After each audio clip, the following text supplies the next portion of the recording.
Muy bien, queridos amigos, alumnos, pacientes, seguidores, público en general. Hoy nos toca, después de haber visto a fondo la fe y la esperanza en sesiones pasadas, aun cuando creo que quedan por ahí algunas cosas que aclarar todavía, vamos a comenzar el ciclo dedicado a la virtud de la caridad. La caridad, entendiendo que viene de un verbo latino, care, que significa cuidado por. Entonces, el significado semántico de caridad es como en inglés, to care, ¿sí? Tener cuidado por, tener cuidado de. Como dice por ahí una canción de Jorge Negrete, el que tenga un amor, que lo cuide, que lo cuide. El que tenga dinero, que lo cuide, que lo cuide. Y la salud y la platita. Que lo cuide, que lo cuide. Bien. Entonces, comienzo por hacer una aclaración absolutamente necesaria en este planeta donde se confunde la caridad con el buenismo. El buenismo es esa actitud radicalmente oligofrénica, falta de seso y falta de valor, que consiste en no criticar el mal. Dizque por caridad. No se lo digas, lo vas a ofender. No, mejor quédate callado, ¿qué tal si se enoja? No, lo único que vas a ganar es que rompa contigo. No, hombre, ¿qué va a decir? No, déjalo en paz, no te metas en su vida. Todo eso y más expresiones similares se llaman buenismo. Y en la doctrina social católica está radicalmente prohibido. El primero que habló de esto de manera contundente fue San Pío X, quien dice lo siguiente, lo cito, no es una cita mía, es una cita en la que escribe nada menos que ese extraordinario santo que fue San Pío X. Dice, no es caridad tolerar el error. Así titula su escrito. Y continúa. La verdadera doctrina católica nos enseña que el primer deber de la caridad, fíjense, el primer deber de la caridad no está en la tolerancia de las opiniones erróneas, por muy sinceras que éstas sean. Esta misma doctrina católica nos enseña también que la fuente del amor al prójimo se halla en el amor de Dios, Padre común y fin de toda la familia humana, y en el amor de Jesucristo, cuyos miembros somos, hasta el punto de que aliviar a un desdichado o desgraciado es hacer un bien al mismo Jesucristo. Aliviar a un desdichado es hacer un bien al mismo Jesucristo. ¿Y de qué se le va a aliviar? De la opinión o de la conducta erróneas. Como se lo dije yo hoy a una persona, cuyo nombre obviamente no voy a decir, que me escribió, me mandó un mensaje diciendo, hola, doctor Juan Bosco, soy la chica trans que lo saludó hace un par de meses. Y le contesté, con todo respeto, puse su nombre, no eres una chica trans, eres varón cromosomáticamente hablando en cada una de tus células. Así que me dirigiré a ti como varón. Y me contestó, ay, ¿por qué tan enojado? No, le dije, yo no estoy enojado. Te estoy diciendo la verdad que puede salvar tu alma de la condenación eterna en el infierno. Y entonces él cambió de tema y me pidió mi opinión sobre la película de Barbie. Y lo que le dije sobre la película de Barbie, pues fue la verdad también. ¿De qué se trata la película de Barbie? Pues se trata de una burla, de una infravaloración del varón, en donde dice, la tesis central de Barbie es todo, Ken es solo Ken, dando a entender que es un accesorio de la Barbie. No es su compañero, no es su esposo, no es su novio, es un accesorio de adorno, el famoso Ken. Bueno, mucho menos famoso que la Barbie. Y ya no me dijo nada. Hasta el momento seguramente se molestó, pues por la forma mía de contestarle a su saludo de hola, soy una chica trans que habló con usted hace un par de meses, y mi respuesta, no eres una chica trans, eres un varón en cada una de tus células, hasta el último cromosoma. Así hay que ser. No podemos tolerar el error. ¿Qué ha producido en México la tolerancia al error? Me voy a basar en un artículo, voy a citar a su autor, que es Pablo Iriart, un escritor de algún diario mexicano. No recuerdo si del Universal o del Financiero, pero por ahí anda. Y él dice cosas muy interesantes, y bien dice cosas muy absurdas. Por ejemplo, él comienza diciendo, de una manera muy acertada, que tenemos hoy una batalla por la salvación del alma de México. ¿Sí? Esta es una batalla por la salvación del alma de México. Porque el alma de México se ha perdido por la falta de caridad. Y la caridad se ha perdido porque el gran ausente en México se llama nuestro Señor Jesucristo. Y como la caridad está íntimamente ligada al reconocimiento de nuestro Señor Jesucristo como Rey de la creación, como Rey de México, como rector de nuestros actos libres, pues entonces la batalla por el alma de México es una batalla que estamos perdiendo. Dice erróneamente Pablo Iriart, después del excelente título que le pone a su artículo, que no es una batalla de tipo religioso. Claro que lo es. Él pone que es una batalla de tipo laico y universal. No, don Pablo, perdón que te contradiga, pero no.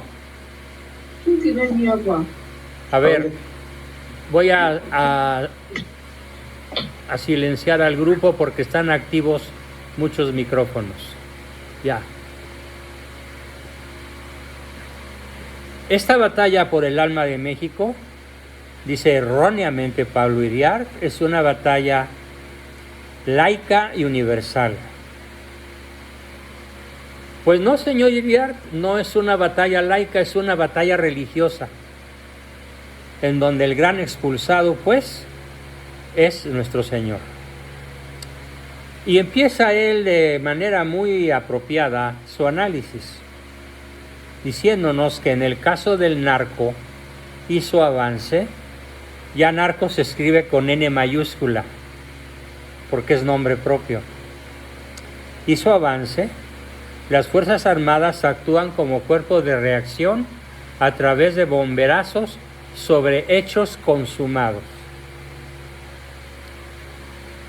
Nadie imaginó que la peor herencia de López Obrador sería la crisis moral, y yo añado, y religiosa, ético-moral y religiosa, que corroe a México como una bacteria maligna, que avanza incontenible. Y yo digo, en contraposición a lo que sostiene don Pablo, que esta es una crisis universal, sí, porque es una crisis que se da en lo ecológico, donde está México en proceso de destrucción, biológico, donde se da la batalla contra el aborto, que se va perdiendo, por supuesto, en el ámbito psicológico, porque están en juego la libertad, los conocimientos, la sabiduría, la escolaridad y la formación académica. Están ocupando el último lugar en el continente americano, según organismos tan serios como la OCDE. Y además es una batalla social en donde las familias se están destruyendo, donde 7 de cada 10 familias están en proceso de destrucción, según el INEGI.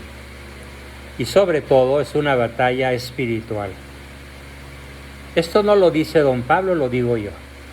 Es una crisis ético universal, eco, bio, psico, social, espiritual.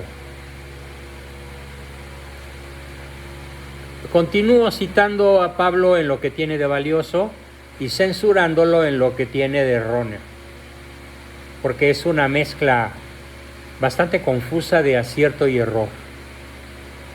Si bien predomina lo positivo en su artículo, como lo planteó alguna vez el gran periodista David Brooks en el New York Times, las acciones y las personas tenemos una esencia ético-moral, sí, muy bien dicho. Los seres humanos tenemos una esencia ético-moral, por supuesto que sí. Dice Brooks, que es un periodista laico, ni siquiera es cristiano, pero aquí habla con propiedad, habla con veracidad. Dice, el alma es donde están nuestros anhelos morales. Por ejemplo, las emociones que nos hacen sentir admiración ante la generosidad y repugnancia ante la crueldad. Aquí viene uno de los mejores comentarios de Pablo. Dice, a nuestro presidente, bueno, yo ahí pongo en tela de duda el título que le reconoce. No es mi presidente. Yo estoy seguro que tampoco lo es de ninguno de ustedes, porque a ninguno de nosotros nos representa. Lo digo sin temor a equivocarme. A ninguno de nosotros malo nos representa, porque le encanta la crueldad. No solamente no le repugna la crueldad, parece fascinarle. Su gobierno, pues, ha dañado el alma de México. El tejido social del país está carcomido por el avance del quehacer criminal. Ni el narco, ni las extorsiones, ni los asesinatos, ni las desapariciones se inventaron con el peje. Pero su avance ha sido tan grande y la indiferencia del presidente es tan pasmosa, y frase de Pablo muy cierta, la indiferencia del supuesto presidente es tan pasmosa que estamos perdiendo la nación. Estamos perdiendo el alma de México. La soberanía no la perdemos ante los Estados Unidos, sino ante los cárteles del narcotráfico y la extorsión. Difícilmente encontraremos una colonia o una manzana donde no haya alguien que tenga un primo, un conocido o un novio que no esté involucrado con grupos criminales o que haya sido víctima de ellos. Hay un gobierno paralelo, un narcogobierno paralelo, subterráneo, que actúa y manda al margen de las instituciones y contra ellas. ¿Quieres trabajar tranquilo en tu zapatería? Págale al narco. ¿Quieres que tu restaurante siga funcionando sin que haya violencia? Págale al narco. ¿Quieres que los trabajadores de tu fábrica o negocio regresen bien a sus casas? Págale al narco. ¿No quieres que a tus hijos los recluten bandas de sicarios, vendedores de drogas o extorsionadores? Que se vayan del país. Ya son 25 millones de mexicanos los que no están en este país, los que no están en su patria. Se cuentan por millones los que se han escapado, víctimas de la violencia. Es la sociedad misma la que está en proceso de descomposición. Pero lo que nunca dice Pablo es por qué. Si la sociedad mexicana está en proceso de descomposición, no es por el atávico problema de corrupción de las élites, que se corrige con sistemas de fiscalización transparente y de rendición de cuentas. No, no es por eso. Es porque hemos expulsado de nuestro territorio físicamente, moralmente, éticamente, socialmente, biológicamente a nuestro Señor. Y lo más paradójico es que el que escribe este artículo no toma en cuenta lo que estoy diciendo. No sé si porque lo ignora o porque él también incurre en un gravísimo crimen que se llama laicismo. Y es lo más probable que así sea. Por eso la elección presidencial del próximo año, por esta ausencia del referente absoluto llamado Cristo, esto lo digo yo, la elección presidencial del año próximo va mucho más allá del petróleo sí o el petróleo no, de un aeropuerto aquí o una refinería allá. Aunque el casi billón, con B de burro, que se ha robado el peje para hacer sus caprichos, cuando menos la mitad, ¿qué creen que ha pasado? Con 500,000 millones. ¿Qué ha pasado con 500,000 millones? Han ido a dar a Venezuela, Cuba y Nicaragua. Sobre todo a Venezuela. A la Venezuela tiránica de Nicolás Maduro. Que nada más estoy esperando que Dios nos haga el favorcito de hacer que se caiga de Maduro. Y a Nicaragua, aun cuando no lo digan. Y a Nicaragua también. Bueno, el de Nicaragua ya hizo hoy algo peor. Hoy en la mañana, cuando abrí el ojo, lo primero que leí fue una noticia a las 7:30 de la mañana. Ortega confisca y bloquea todas las cuentas relacionadas con sacerdotes, obispos y seminarios católicos. Congeló las cuentas y las confiscó a las pocas horas después. O sea, dejó sin recursos económicos a miles de personas que se dedican a la evangelización, a la educación, básicamente a esas dos cosas.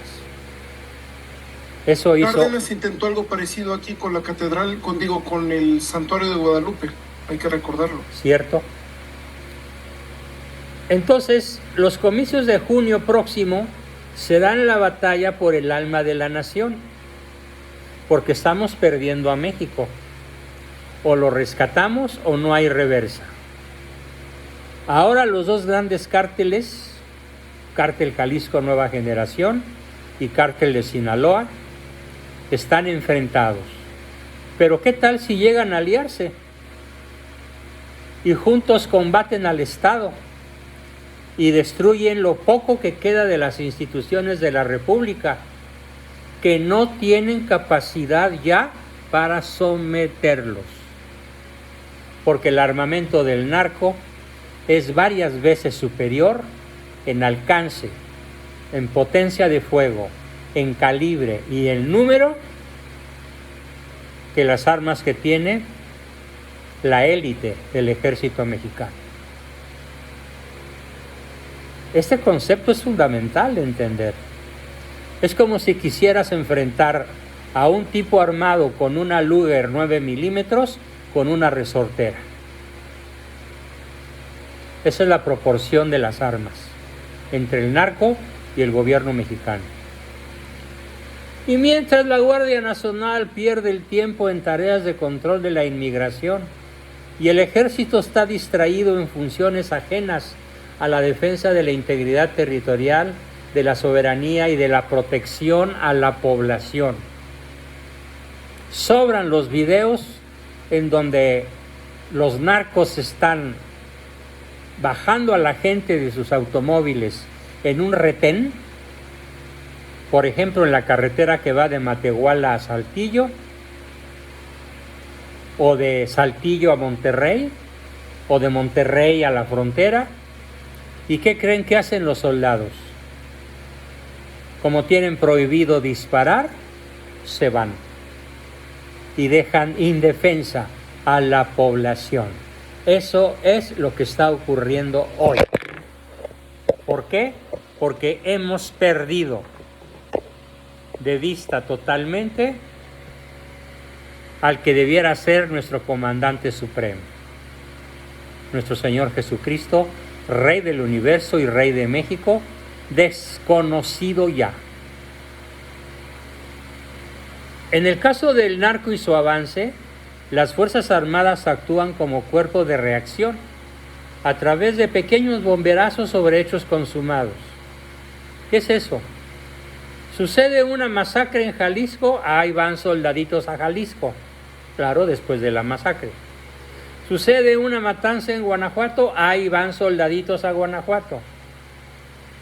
Atentados criminales en Tamaulipas, para allá van las tropas. ¿A hacer qué? A levantar un acta de lo sucedido, pero no a defender a la nación. ¿Por qué? Porque el ejército está comprado por el adversario. Así que no contamos con él, ni con la Guardia Nacional, ni con la Policía Municipal, ni con la Policía Federal, ni con la Policía Antinarcóticos, que diera yo por contar con la DEA o el FBI, que están pegando de gritos y amenazan con invadir México. Y lo harían con toda la razón del mundo, ¿eh? Yo aplaudiría el paso de la DEA a México. Claro, de la parte honesta de la DEA, porque ya sabemos que también ahí en San Juan hace aire.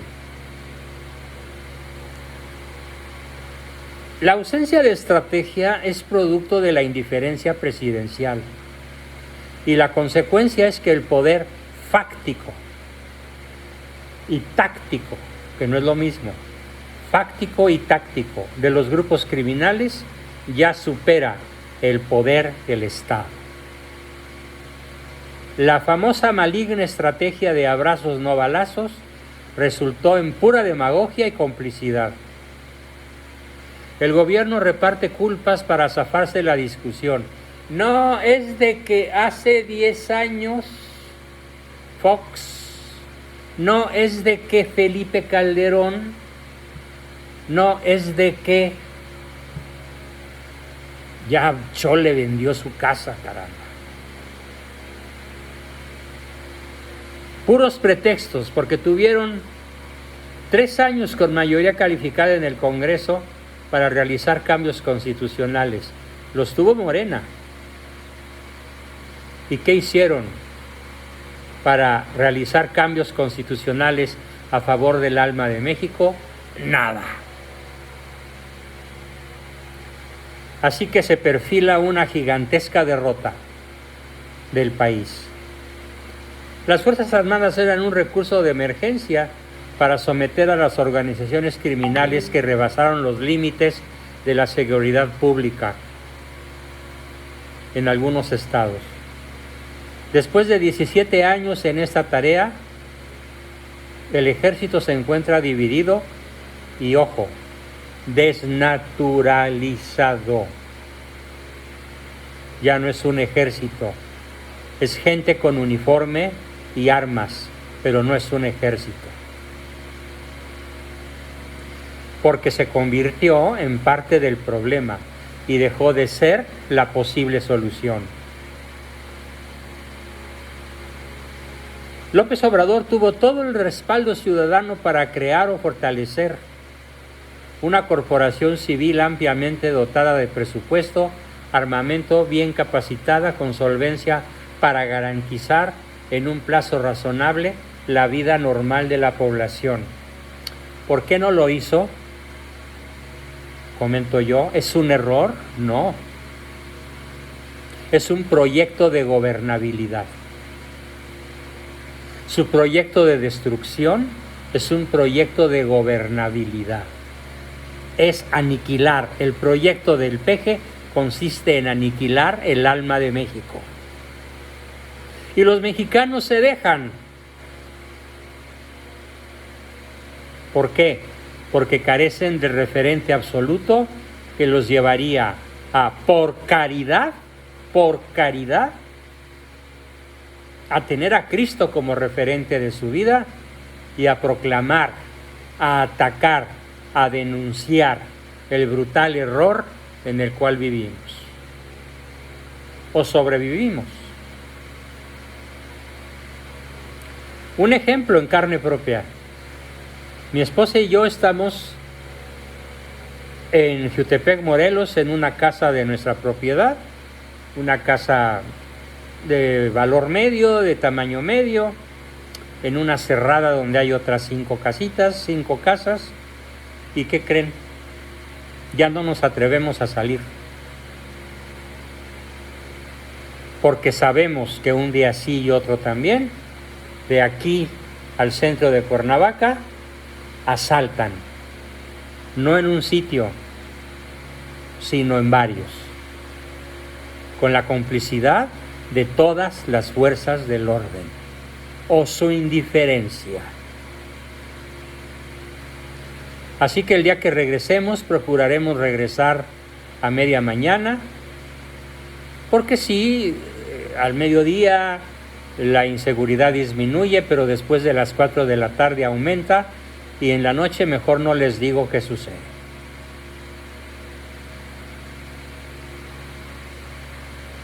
La indolencia del malo ante el dolor social echó por la borda esa oportunidad que tuvo para capitalizar en bien del país el respaldo popular que todos los días pierde, y me alegra enormemente. Del 70 ha bajado al 52 y espero verlo caer pronto abajo del 50.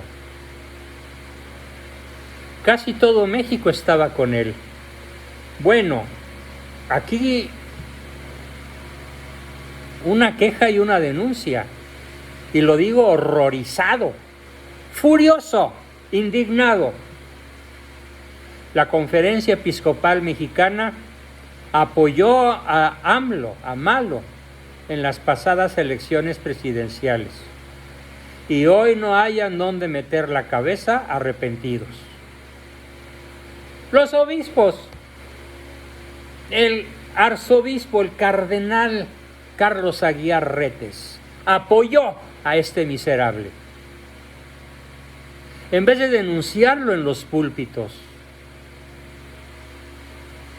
Y entonces ligo esto con este comentario con mi intervención original. ¿A qué faltaron los obispos? A la caridad. No es una opinión, es un juicio certero. Porque no se informaron lo suficiente. Yo desde muchos años antes y otros muchos como yo y mi familia, por ejemplo, por no ir más lejos, conocíamos bien las fechorías de este malandrín. ¿Y por qué los obispos le creyeron? Pues hay que mezclar una alta dosis de oligofrenia, de falta de seso, una gran dosis de miedo y una gran dosis de complicidad y otra de ignorancia, y tenemos ya un cóctel mortal. Ya no sirve que se sigan arrepintiendo. También las cámaras empresariales apoyaron. Todas las cámaras de comercio, todas las cámaras de la industria.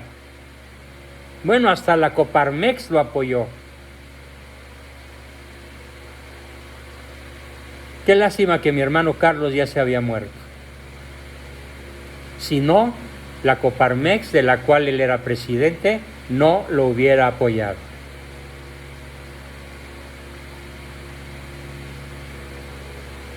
Se equivocaron pues los obispos y sacerdotes al dar un voto de confianza a Barrabás.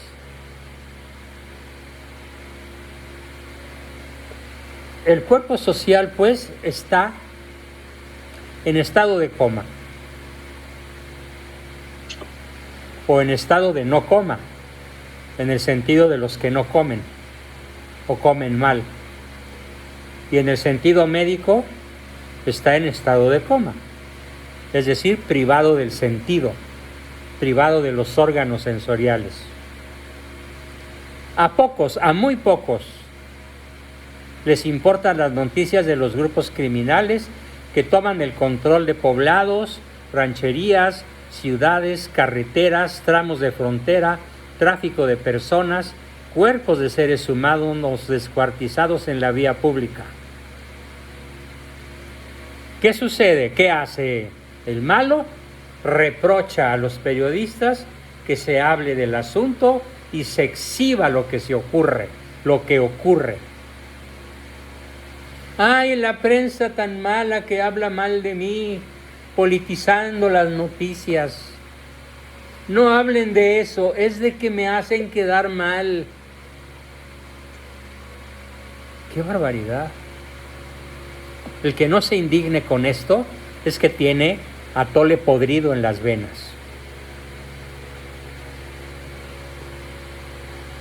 Todo esto, pues, para decir que se le resbala la crueldad. Pero gracias a Dios, en cierta forma, su indiferencia ya permeó a la comunidad internacional. Pero se sigue negando a recibir a las madres de desaparecidos en México. No me molesten. Y bueno, acaba de suceder esta semana pasada un verdadero sainete. Un grupo de buscadoras de niños desaparecidos o de personas desaparecidas llegó a Palacio buscando una cita con el peje. ¿Y qué creen que les dijeron? Palacio Nacional está cerrado por vacaciones. ¿Así? ¿En qué país puede ocurrir esto? Solo en el México del peje. Palacio Nacional está cerrado por vacaciones. Por supuesto que era una mentira. En cuanto estas mamás se fueron, abrieron las puertas y siguieron recibiendo gente muy controlada para que no hagan hacer sentir mal al alfeñique de Palacio. Nunca va a escuchar, nunca va a compartir con nadie su aflicción. ¿Por qué? Porque no hay caridad. Y esta falta de caridad en el número 1 mandatario de este país es la razón más profunda de nuestras tragedias, porque la horda que lo sigue lo imita, y la horda de 40 millones de chairos que lo siguen lo imitan en su falta de caridad.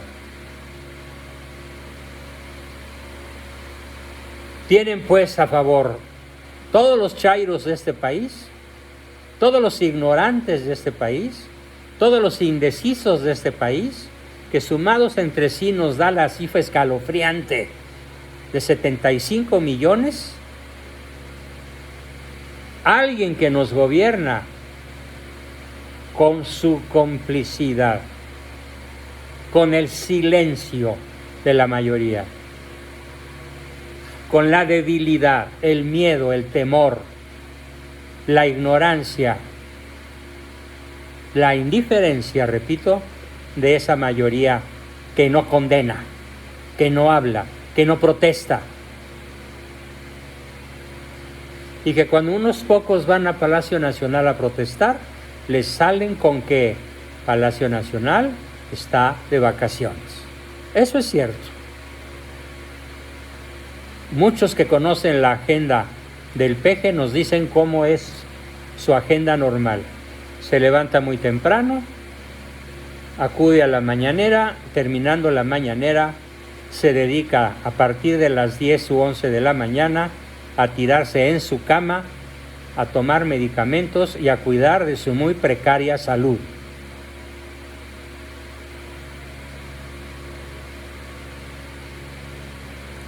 Así que aunque parezca chiste, repito aquella frase de Señor, ¿te lo llevas o te lo mandamos? No es justo para México, no es justo. Todo lo que he explicado, sobre todo a la luz de lo que todavía nos da tiempo de introducir, después de haber dicho que lo que está de por medio es la sobrevivencia del alma de la nación. Todo eso por la ausencia de la caridad. A escala nacional.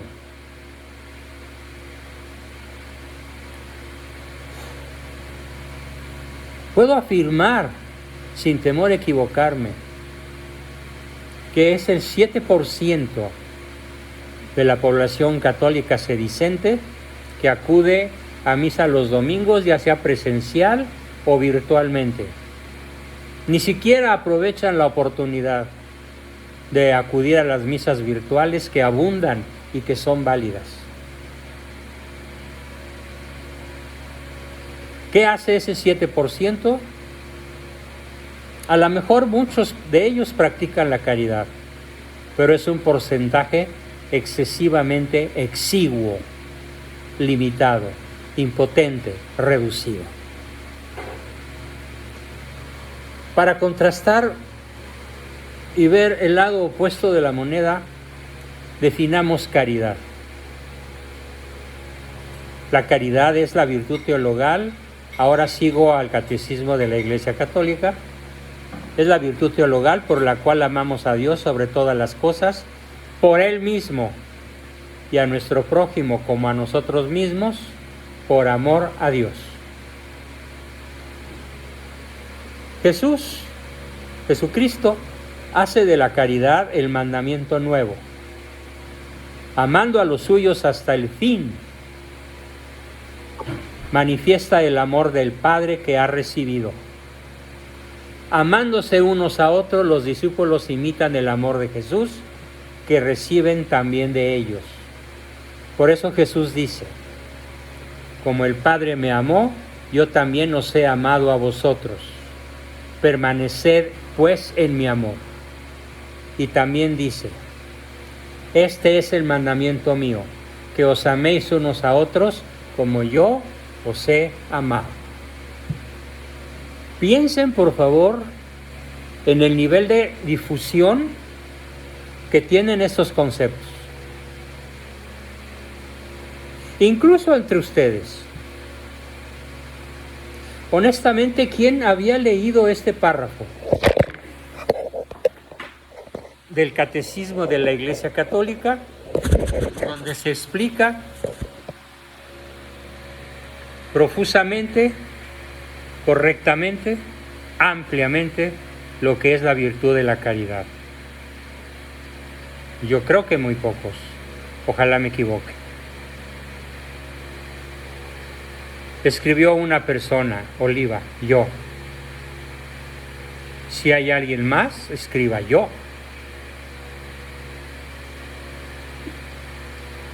La caridad es el fruto del Espíritu y la plenitud de la ley. Yo, Damaris, yo, Arredondo, yo, usuario de Zoom, llevamos 5, muy bien, bravo. Fruto del Espíritu y plenitud de la ley. Jorge Alberto 6, guarda los mandamientos de Dios y de Cristo, permaneced en mi amor. Si guardáis mis mandamientos, permaneceréis en mi amor. Cristo murió por amor a nosotros cuando éramos todavía, Juan Manuel 7. Cristo murió por amor a nosotros cuando éramos todavía enemigos. Ricardo 8. Ana María 9. Vamos bien. Qué gusto. Cristo murió por amor a nosotros cuando éramos todavía enemigos. El Señor nos pide que amemos como Él hasta a nuestros enemigos. Por eso, finalmente tenemos la obligación de pedir por nuestros luciferinos gobernantes, para que antes de que entreguen los tenis, tengan a bien convertirse. Porque seguramente Dios se hará el gran cazador para tocar a las puertas del alma, del corazón, de cada uno de nuestros enemigos, que son mayoría, en proporción de 7-4 en este país.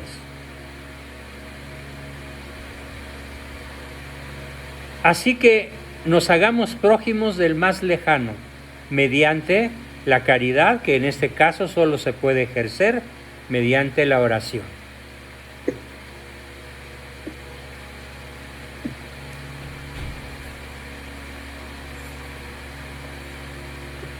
Termino con la epístola de San Pablo, que aunque muchos la hayan oído, vale la pena repetirla. La pregunta fue, Leti Molina, que quién ha leído la definición de caridad en el Catecismo de la Iglesia Católica, que está en los artículos 1822 a 1825. Concluyo pues con la epístola de San Pablo, que hace una descripción incomparable de la caridad. La caridad es paciente, es servicial y sin envidia. No es jactanciosa, no se engríe, no lleva cuentas del mal. Es decorosa, no busca su interés, no se irrita, no toma en cuenta el mal, no se alegra en la injusticia, se alegra solo con la verdad. Todo lo excusa, todo lo cree, todo lo espera, todo lo soporta. Primera de Corintios, capítulo 13, versículos del 4 al 7. Si no tengo caridad, dice también el apóstol, nada soy. Y todo lo que es privilegio, servicio, virtud misma, ojo, todo lo que es privilegio, servicio, virtud misma, si no tengo caridad, en nada me aprovecha. Porque la caridad es superior a todas las virtudes. Es la primera de las virtudes teologales. Ahora subsisten la fe, la esperanza y la caridad, estas tres. Pero la mayor de todas ellas es la caridad. Pregunta Germán, repito la definición. Es la caridad la virtud teologal por la cual amamos a Dios sobre todas las cosas por Él mismo y a nuestro prójimo como a nosotros mismos por amor de Dios. Concluyo con esto mi exposición y comenzamos nuestra sesión de preguntas, dudas, comentarios y demás. Adelante, por favor, quien quiere.